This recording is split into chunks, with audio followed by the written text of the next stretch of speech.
Vamos lá. Então, lição número 24. Livro de Oséias, capítulo 2, do 14 até o 23. Tem o título A Restauração de Israel. Então aqui nós vemos ele comparando novamente a figura de Gomer com Israel, né? Então no comecinho, no versículo 14, ele já fala: portanto, eis que eu a atrairei e levarei para o deserto e lhe falarei ao coração. Então agora nós vamos ver um cenário diferente do que nós estávamos vendo, né? O deserto. O deserto é um lugar onde muitas coisas aconteceram para Israel, né? Muitas pessoas importantes de Israel tiveram que passar por desertos para poder chegar onde Deus queria que eles chegassem. E é sempre assim, né? Então, o primeiro, do 14 ao 15, ele fala do vale de Acor, né? Então, versículo 15 ele diz: e lhe darei ali as suas vinhas, o vale de Acor, por porta de esperança.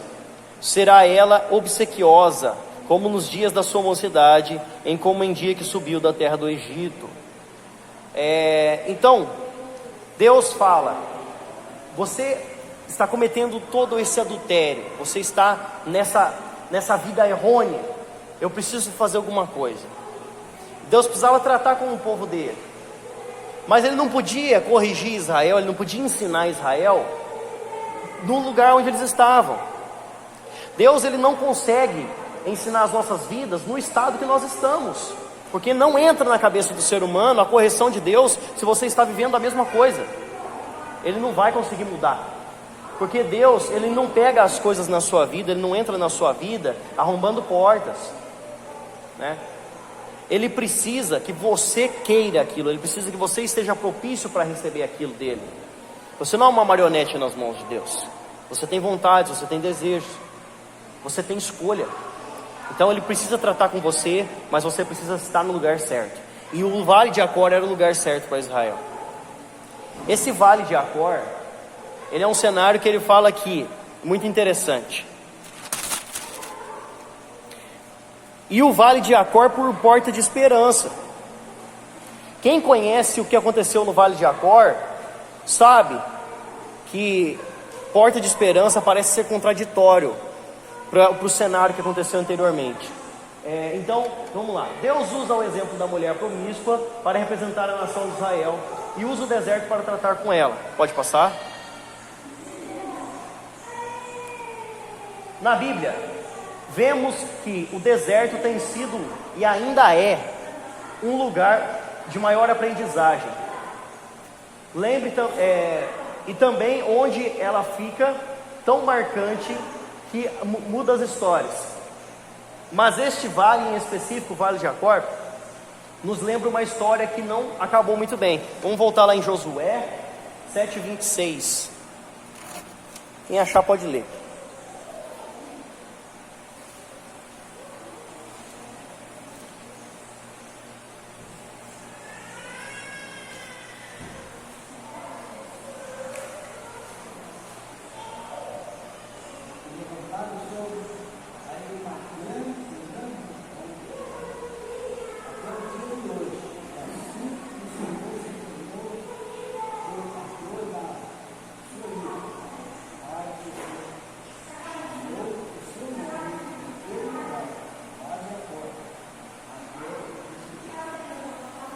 Vale de Acor. Esse lugar foi o cenário onde uma pessoa sozinha conseguiu quase fundar a nação de Israel. A nação de Israel estava indo muito bem.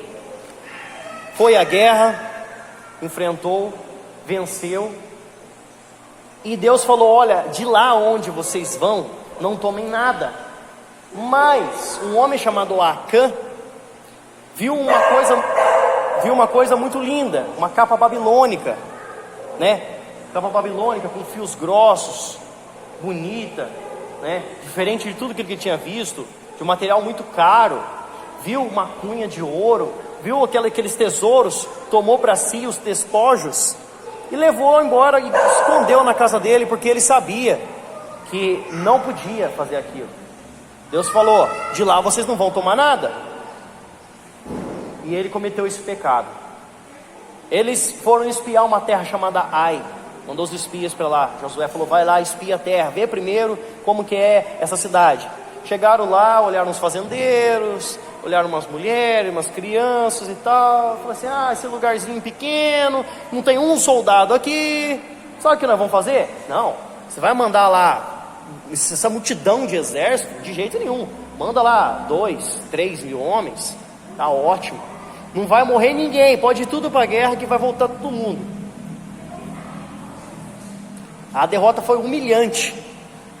Aí Josué se joga no chão, chora, rasga os vestidos, faz todo aquele drama. E Deus fala: o que você está fazendo aí, ô Josué? Senhor, por que o Senhor deixa que isso aconteça conosco?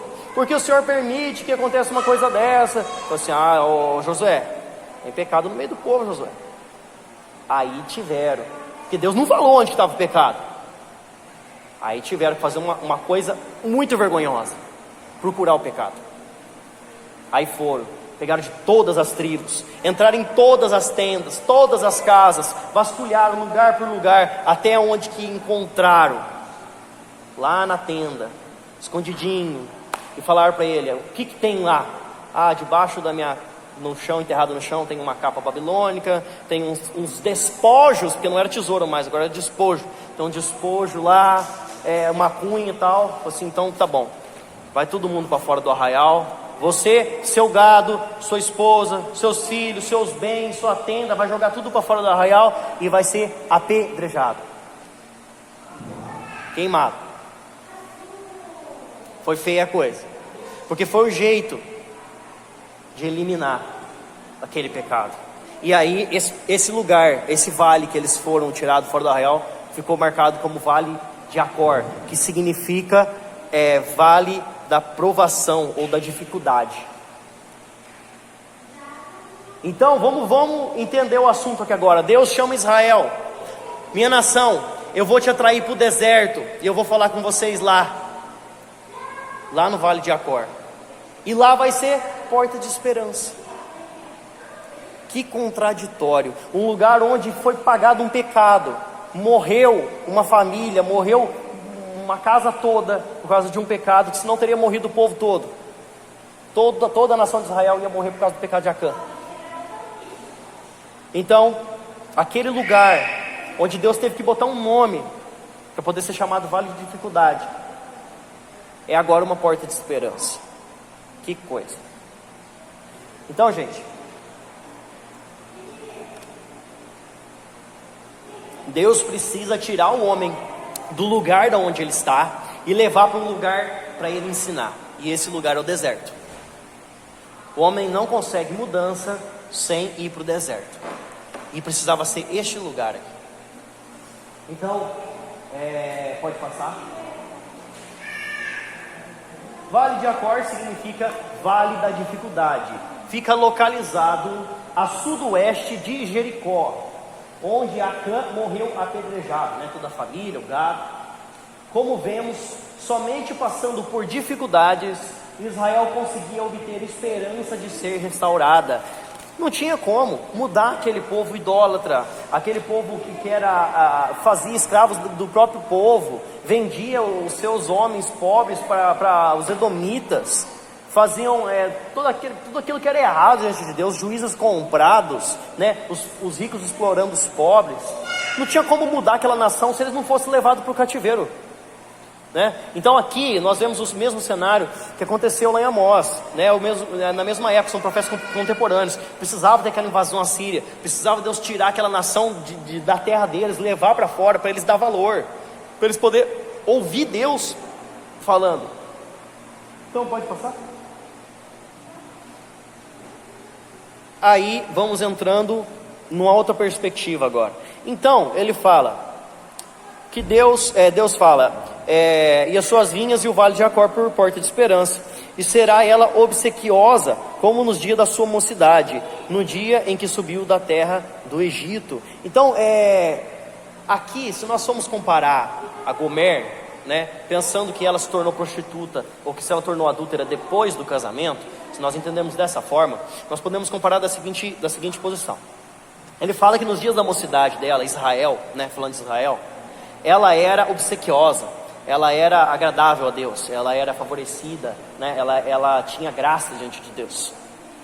Nos dias da mocidade, quando eu tirei da terra do Egito, eles estavam muito bem comigo, eles me adoravam, não faziam idolatria, né? Depois que aconteceu aquele probleminha lá, né, que nós sabemos, lá no Monte Sinai. Então, ela era graciosa diante de mim, ela me amava, só tinha eu como Senhor, como marido. E aí, se nós compararmos Gomer dessa forma, no casamento dela, no começo do casamento, ela não estava cometendo adultério. Mas aí, depois ela comete, depois ela começa, e ela não sai daquilo, né? No capítulo 2 mesmo, nos versículos anteriores, nós vemos que ela fala, eu vou até os meus namorados, eu vou até os meus amantes, eram vários, né? E Osés vivendo tudo aquilo, né? Sabendo o que estava acontecendo, mas ele não podia deixar ela. Ele tinha que perdoar ela, tinha que voltar, trazer ela de volta, como Deus estava fazendo com a nação de Israel. Ela estava cometendo adultério. Imagina para o homem o que era isso, ter filhos com ela de adultério, nem sabia se o filho era dele ou não. E a nação de Israel era assim, ela falava que adorava a Deus, falava que era casada com Deus, que tinha um compromisso com o poderoso Javé, mas servia os balaíns, você viu os deuses cananeus?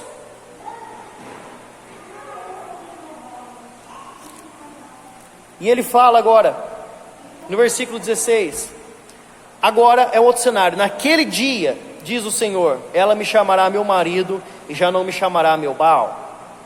Então agora, nós temos aqui uma expressão como nós vimos no livro anterior, né? Naquele dia.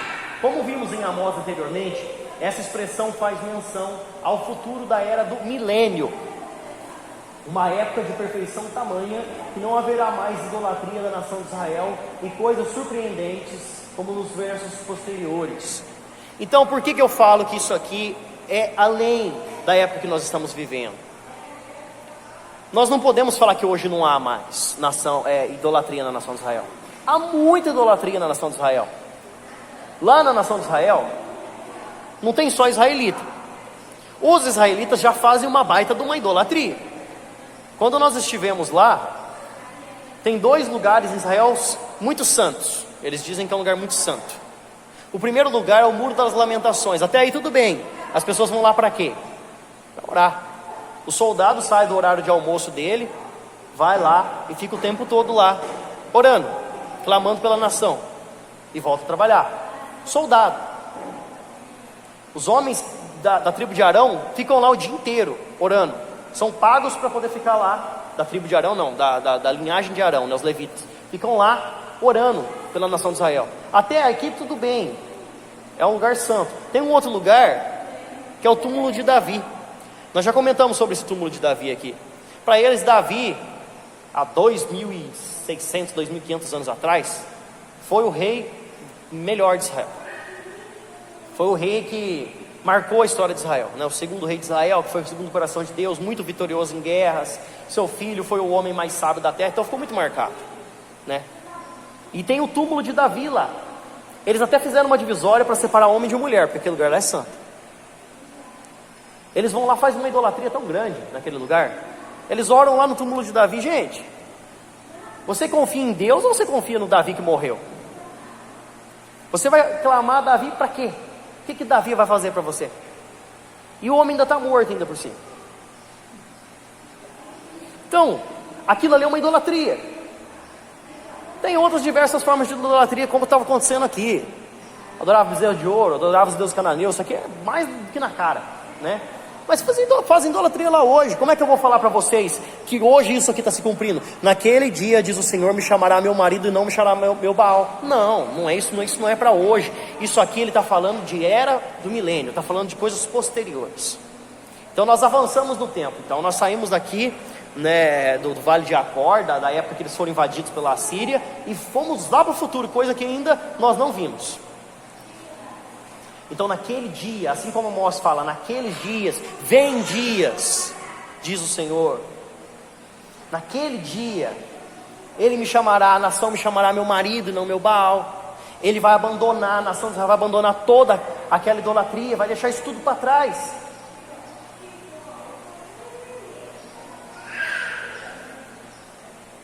Da sua boca tirarei o nome dos Balaíns, e não mais lembrará desses nomes. No capítulo anterior, não, nos versículos anteriores que nós lemos semana passada, ele fala assim no versículo 7, olha lá. Ela irá em seguimento de seus amantes, porém não os achará, não os alcançará. Buscá-lo-ás, contudo sem os achar. Então lhe dirá: irei e tornarei para o meu primeiro marido, porque é melhor me ia do que então agora. Deixa eu ver aqui. Se eu acho que onde que ela fala que eu não tenho prazer.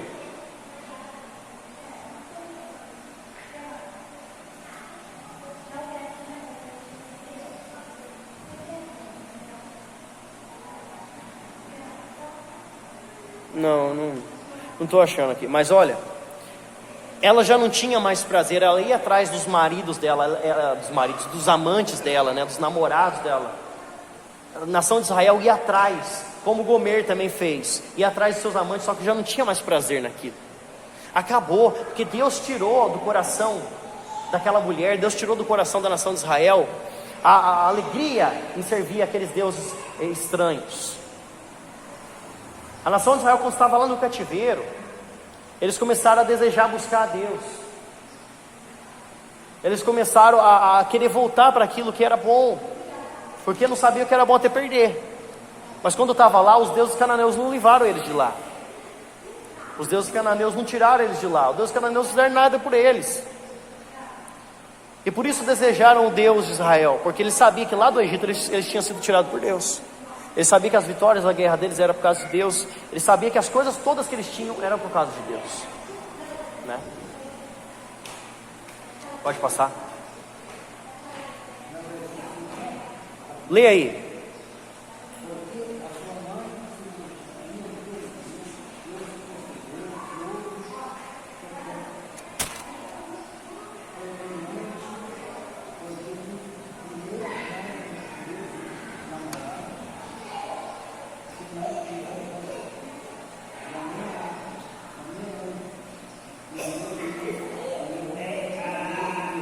Ainda não é isso aí, mas ela fala: eu irei atrás dos meus amantes que me deram. É porque aqui, né, Gomer e Israel estava achando ainda que eram os amantes dela que estavam dando as coisas para ela. Ele que me deu meu linho, minha lã, meu vinho, né, meu pão, minha água.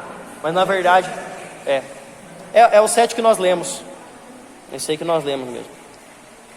Então, ela já não tinha mais prazer nos amantes, porque Deus tinha mostrado para Israel que aonde eles estavam com ele era melhor. Mas agora eles estavam longe de Deus, e os deuses deles não ajudavam eles lá, não os tiravam de lá, não socorriam eles. Aí falava assim: agora eles reconheceram. Então vamos lá, vamos continuar.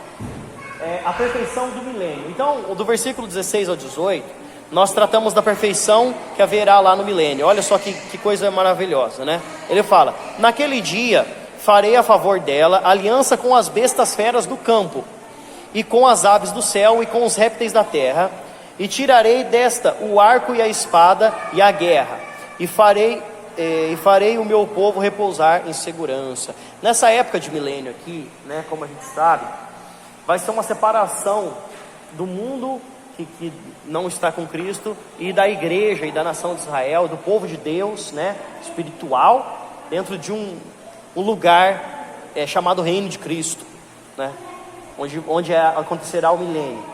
Esse milênio será de paz para os que estiverem lá dentro. Até as nações de fora vão poder experimentar um pouquinho dessa paz, né, diante de Deus, mas não vão ter parte nenhuma. É só para ajudar eles a não acabar tudo até chegar ao juízo final, que ainda não é o juízo final, é a época do milênio.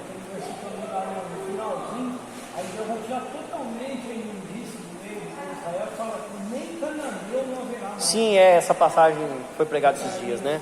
Então, exatamente. Então, o que eu estava falando sobre a nação de Israel, lá ainda há idolatria, ainda há povos estrangeiros dentro, e isso tudo precisa acabar para poder Deus separar o seu povo. Só que aqui nós estamos falando de Israel, mas na época do milênio não se trata só de Israel, se trata da igreja de Deus também. Então isso que nós estamos vendo aqui é coisa que nós vamos experimentar também. né? Não é para Israel particularmente, mas para Israel de Deus, para Israel celestial. Então, ele fala que até os animais, sabe o que me lembra isso aqui? Me lembra lá no Jardim do Éden. Eu fico imaginando esse cenário aqui como o Éden, né? Deus faz aliança com as feras do campo, ou seja, eles não vão nem devorar uns aos outros, eles não vão nem atacar os homens, nem os próprios animais eles vão se atacar, né? Vai tudo vivendo uma harmonia tão grande que o homem vai ficar impressionado com aquilo que está acontecendo. Fala assim, nossa, se você ficasse do lado de um leão, de uma cobra, se você passa perto, você já toma aquele susto, porque sabe que o animal pode te atacar, né? E você talvez não tenha nem defesa contra isso. E você vai poder,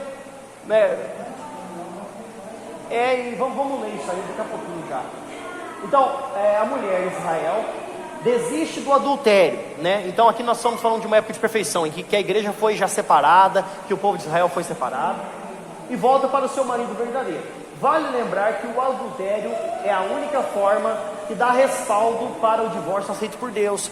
Então um detalhezinho aqui, ele fala, no versículo 19 em diante aqui, que nós vamos ver daqui a pouco, fala, desposar-te-ei comigo para sempre. Ela estava, vamos dizer assim, num estado que poderia ser divorciada de Deus. Como nós lemos no capítulo 2, no comecinho lá, ele fala assim no versículo 1, chamai a vosso irmão, meu povo, e a vossa irmã, favor, repreendei a vossa mãe, repreendei-a, porque ela não é minha mulher. Isso aqui, que ele começa no versículo 1, no capítulo 2, ele fala, não é minha mulher, e eu não sou o marido para que ela se afaste das suas prostituições. Aqui é como uma carta de divórcio. Aqui é como uma carta de divórcio. E segundo a Bíblia que nós conhecemos, o divórcio só é permitido na Bíblia por um motivo: adultério. Mas Deus fala que Ele fez o divórcio por causa da dureza do coração do homem. Falou a Moisés para que fizesse a lei do divórcio. Então, para Deus, não há divórcio. Mas segundo a Bíblia, para o homem ter uma forma, né, de conseguir equilibrar a vida dele, não ficar totalmente, né, escravo daquilo que está acontecendo, porque ninguém merece, né, viver com uma mulher ou com um marido que está se adulterando, prostituindo e ter que continuar casado com essa pessoa. Não tem condições, né? A gente não suporta uma coisa dessa. Mas Deus via tudo isso acontecendo na nação de Israel e não abandonou. Aqui ele fala, vocês não são mais meu povo. É como se ele tivesse divorciado da nação de Israel. Na época que eles estavam no cativeiro, Deus não falou com Israel. É como se tivesse divorciado. Ele não teve contato com o seu povo, ele ficou em silêncio. Nós vamos ver lá depois de Amós, ele fala, eles me buscarão, mas não me acharão. O pior é que o homem que comete adultério, ele peca contra o próprio corpo. Sim. O corpo dele é templo do Espírito de Deus. Então ele está pecando contra Deus também. Naquele momento ele peca contra Deus, contra o povo, contra a esposa e com a pessoa com que ele também comete adultério.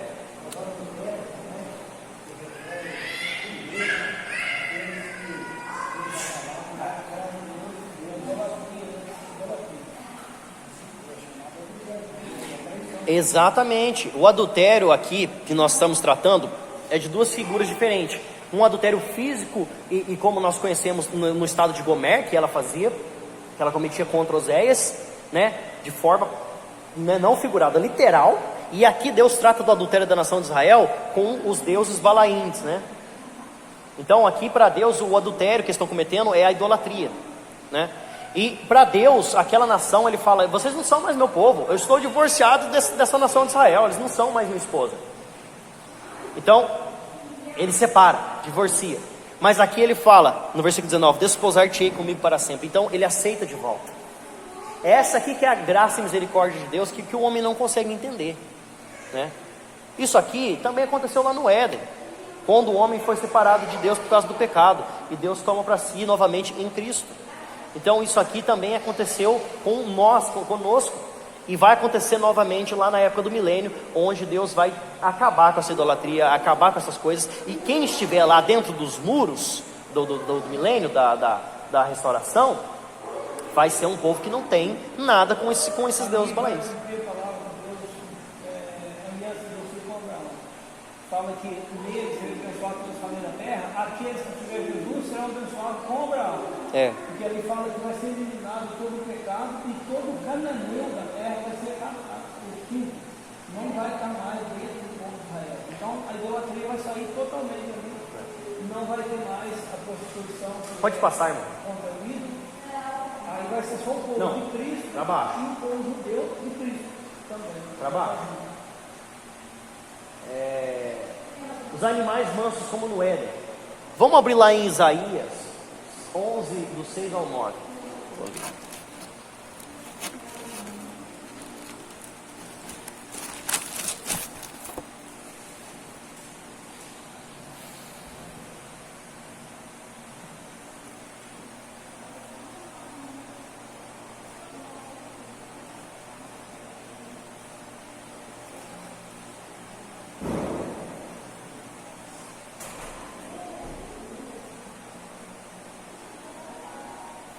Isaías 11, do 6 ao 9. Pode começar aí pelo Dorvírio, Liabe, a irmã Márcia.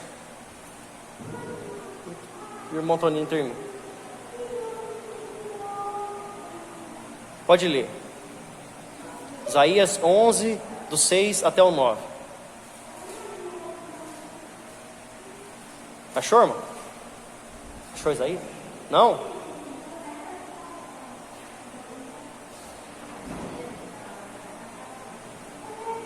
Pode ler.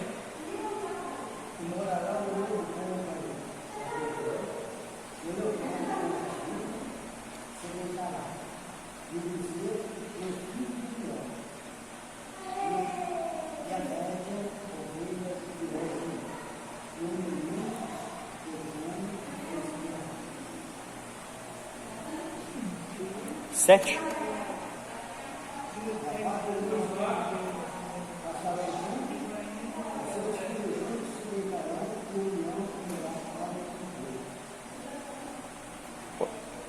Pode ler lá o 8? Pode terminar. 8 e 9.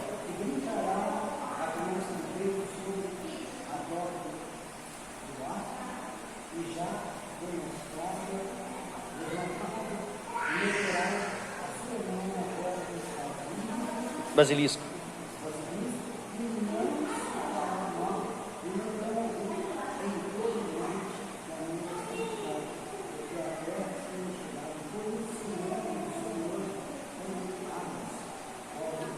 Então isso aqui é na época do milênio, né? Antes do Monte Sião. O Monte Sião, aquele que lá de Zacarias. O monte, lá no meu monte. Monte Sião. Então aqui é a época do milênio, né? Onde vai ter os animais ali também. Vai ter animais na época do milênio. Vai ser aqui na terra, né? Nós sabemos como é que é. Eu não preciso nem entrar em detalhes a respeito disso. Mas vai ser uma restauração da terra, né? Daquele lugar onde eles estiverem, onde a igreja do Senhor estiver, onde a nação de Deus estiver. Isso aí vai ser só lá. Só lá, do lado de fora. Por isso que fala que tem um muro. Na África, vai ser Mesma coisa. todo outro lugar, vai ser a mesma coisa. Por isso que vai ter um muro separando. A desgraça na terra vai ser muito pior do que antes. Então, é só ali, naquele lugar de Cristo vai estar reinando, que vai acontecer isso. Então, esse lugar aqui vai ser como o Éden, né? Vai ser um lugar de perfeição. Nem os animais vão se atacar. Fala que o lobo habitará com um cordeiro. Fala aqui da caça e da presa, né? O leopardo se deitará junto com o cabrito. É uma coisa inacreditável, né? Não tem como você aceitar um negócio desse se você não vê. Então, se você vai estar lá, você vai ver coisas desse tipo aqui, né? Uma criança até enfia a mão dentro de uma cova de cobra e não é picado, né? Não acontece nada. Ali fala que a folha da árvore vai ser para a cura das nações. As nações estão doentes, eles vêm lá para pegar remédio. Aqueles que não for adorar Cristo de ano em ano, vai vir a praga, o centro do lugar, vai ser o centro do lugar. Então vamos continuar. Pode passar. Versículo 19 e 20. Vamos ler. Desposar-te-ei comigo para sempre. Desposar-te-ei comigo em justiça e em juízo, e em benignidade, e em misericórdias. Desposar-te-ei comigo em fidelidade, e conhecerás ao Senhor. Agora, nessa época de maravilha, Deus toma novamente para as bodas do Cordeiro em Cristo Jesus, um casamento, né? Toma a sua igreja, seu povo, e faz aquela aliança eterna. Ele fala: eu desposar-te-ei comigo para sempre. né? Já não é mais uma aliança que qual podem quebrar. Deus fez várias alianças na Bíblia. Fez aliança com Abraão, Abraão quebrou a aliança com Deus. Fez aliança com Noé, a aliança com Noé também foi quebrada depois. Fez aliança com Moisés na lei, foi quebrada. Fez aliança várias e várias vezes com Israel, em Davi e nos outros reis, com os profetas, e todas as alianças foram quebradas. A única aliança eterna é essa, a aliança através de Cristo. Porque a aliança através de Cristo, ela foi feita conosco agora, mas ela vai ser concretizada ainda, lá no milênio, lá na época eterna. Ainda não está concretizado isso, ainda não teve o casamento. É como se a igreja estivesse noivado, até se casar com Cristo, até se casar com Deus na eternidade, onde essa aliança já não vai ser mais quebrada. Ele fala assim, que quando Cristo vencer o último inimigo da morte, então ele morte eterna. A A morte dele, ele já venceu. Ele precisa vencer a nossa. E tirar o inimigo da terra. Quando ele vencer esse último detalhe, ele entregará o reino a Deus, e ali ele também se submeterá sobre todas as coisas. Aí ele entrega tudo a Deus. Então, olha lá. Benignidade, ele fala: desposar-te-ei comigo em juízo e em benignidade, misericórdia. Esses termos que ele usa aqui, né, principalmente essa benignidade, é um amor leal que ele fala, firme e fiel. Enfatiza a ideia de duas pessoas envolvidas num relacionamento de amor, pertencentes uma à outra, sendo um amor fiel ao seu povo infiel. Como nós vimos aqui, e nós veremos ainda nos capítulos posteriores, eu vou ler 2 versículos aqui. Capítulo 4, versículo 1, ele fala: ouvi a palavra do Senhor, vós, filhos de Israel, porque o Senhor tem uma contenda com os habitantes da terra, porque nela não há verdade, não há amor, nem conhecimento de Deus. Então ele fala de um amor dele perfeito para um povo que não merece um amor, né? Capítulo 6, versículo 4. Que te farei, ó Efraim? Quando ele fala Efraim aqui, ele está se referindo ao reino do norte, porque é a maior nação, a maior tribo do reino do norte. Então ele está se referindo a Israel. E que te farei, ó Judá? Judá refere-se ao reino do sul, certo? Então reino do norte, reino do sul. Então ele está tratando com a nação toda de Israel aqui. Porque o vosso amor é como uma nuvem de manhã, e como um orvalho de madrugada, que cedo passa. Sabe aquele povo que fica falando que está apaixonado por Jesus? Eu imagino dessa forma aqui. Eu acho a maior atrocidade a pessoa falar isso, não tem nada a ver, mas eu acho pecado falar um negócio desse. Falar, estou apaixonado por Cristo. Larga a mão esse negócio de paixão, porque paixão dura muito pouco. É como que ele fala aqui: o seu amor é como uma nuvem da manhã, é como um orvalho. De manhã está lá, mas daqui a pouquinho sai o sol, acabou, não se vê mais. Tem que ter esse casamento, o casamento tem que ter pelos motivos certos, tem que ser um amor verdadeiro, porque se for baseado em aparência, se for baseado no momento, se for baseado naquele fogo da paixão, vai acabar rapidinho. E é como o relacionamento com Deus que o povo tem, que acaba rapidinho. O que eu vou fazer para você, Efraim? O que eu vou fazer para você, Judá? O seu amor não existe. A igreja de Deus acha que ama a Deus, mas está servindo aos próprios desejos, está servindo à própria idolatria. É um amor fraco. Enquanto Deus fala que Ele tem um amor eterno pela igreja, pela nação. Vamos lá? Versículo, pode passar, versículo 21, 19 ainda. Desposar-te-ei, tomar em noivado. Quando ele fala desposar-te-ei, ele se refere ao noivado de Israel. Em Israel, um casal de noivos era considerado legalmente casados. Essa expressão no texto significa restauração total da nação. É como lá aconteceu com José e Maria. José e Maria eram noivos quando ele ficou sabendo que ela estava grávida do Espírito de Deus, né? Que ela ia conceber Jesus. Ele faz uma carta de divórcio. Eles ainda não estavam casados, mas ele era noivo. Porque lá em Israel, quando vocês estão noivos, quando uma pessoa está noiva, ele já é considerado casado. Mas ele ainda não tem o casamento consumado. Ele ainda não não pode morar junto. É bem isso. Mas ele fez uma carta de divórcio porque ele era reconhecido como casado.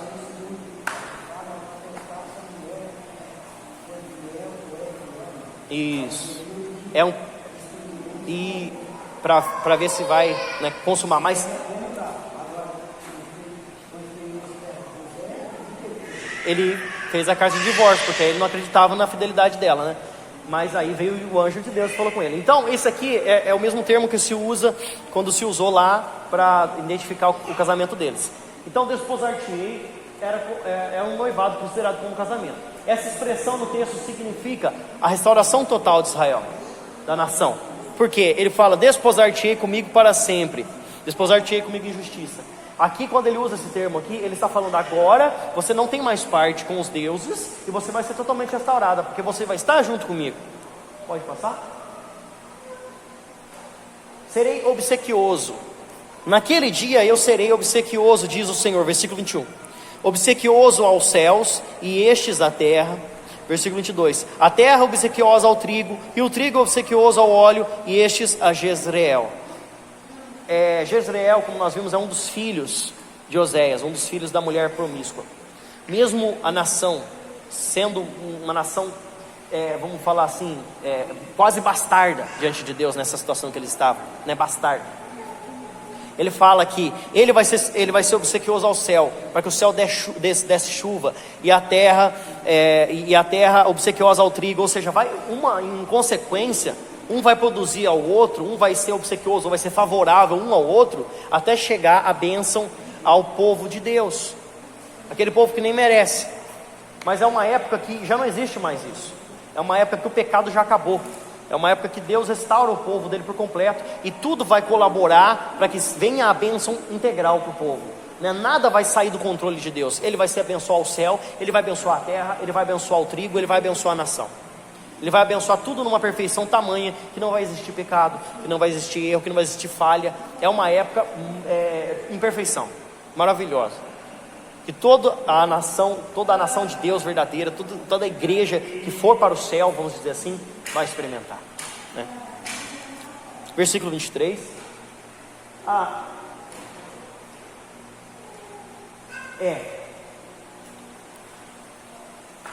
Naquele dia serei obsequioso, diz o Senhor.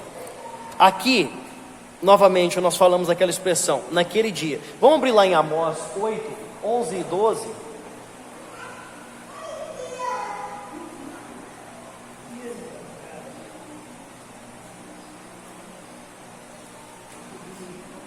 Amós 8, 11 e 12. Quem achou pode ler o 11 e o outro lê o 12.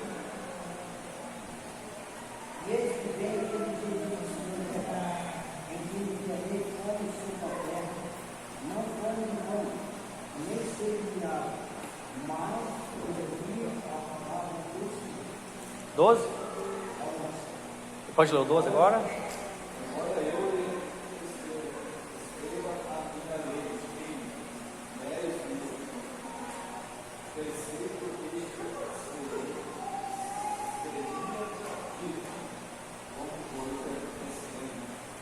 Então, até aqui, né, na época do cativeiro, na época que o povo estava sofrendo passando pelo deserto de Acor, vamos falar assim, pelo vale de Acor, Deus não estava falando com o povo. Ele fala ali em Amós 8, 11 e 12, que ele fala que o povo vai clamar, e o povo vai ir de uma extremidade a outra da terra, vai do norte ao sul, do oeste ao leste, vai buscar Deus, e Deus não vai falar com eles. Eles vão me clamar e eu não vou ouvir eles, eles vão me pedir e eu não vou responder para eles, porque Deus está divorciado da nação, até chegar essa época aqui, que ele fala que ele vai ser obsequioso, que aí ele deixa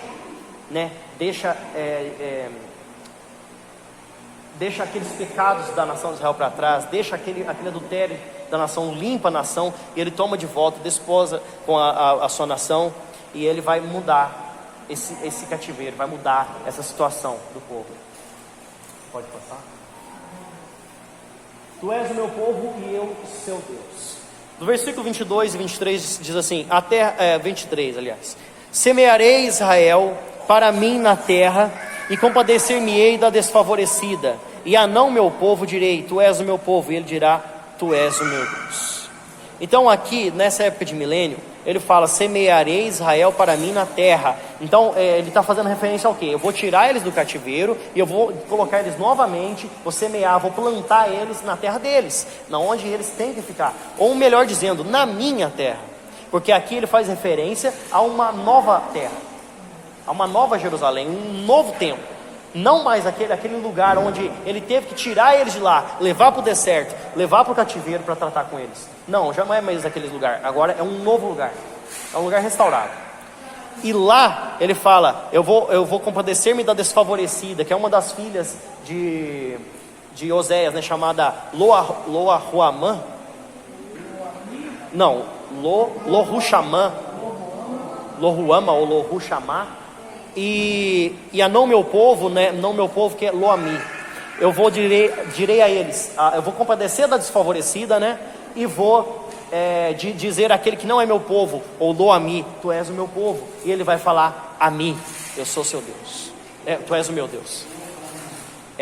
Lohuamá, Ruxamá, Ruamá, é meio complicado essa pronúncia. Mas aqui ele fala: agora é uma época que eu vou mudar, vai acabar tudo aquilo que é errado e vou restaurar. Gente, é muito bom a gente ouvir essas palavras. A época do milênio, restauração de Israel, restauração da igreja. Mas primeiro a gente tem que lembrar que tem um vale antes. Nós temos que lembrar que se você não passar pelo vale, você não vai ser provado, como o ouro precisa ser provado no fogo, para você entrar em perfeição. Então nessa terra, nós vamos experimentar um vale de Acor. Muitas vezes na nossa vida nós vamos passar por dificuldade, vamos passar por dias que a gente vai achar que Deus abandonou a gente. A gente muitas vezes vai clamar a Deus e vai achar que Deus não está nos ouvindo. A gente vai buscar a Deus e muitas vezes a gente não vai encontrar.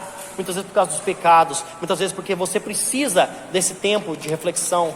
Muitas vezes porque Deus precisa tratar você dessa forma, para você ser provado, para você passar por esse vale, e esse vale ser uma porta de esperança. Então na hora que você estiver no vale, na hora que você estiver na dificuldade, lembre-se deste lugar, Vale de Acor, que ele também é uma porta de esperança. Depois do Vale de Acor, aí você tem a terra sua, que você vai ser plantado eternamente. Então essa é a esperança da igreja: passar por tudo aqui como Cristo passou, passar por todas as dificuldades, mas saber que depois disso tudo, você tem um lugar para você ir, que é eterno. Não é como aqui. Aqui um dia está bem, outro dia está mal, mas lá é perfeição completa. Então fica essa palavra para a igreja.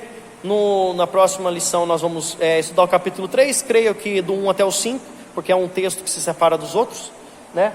E fica aí o estudo de hoje. Deus abençoe a todos nesta manhã, tá?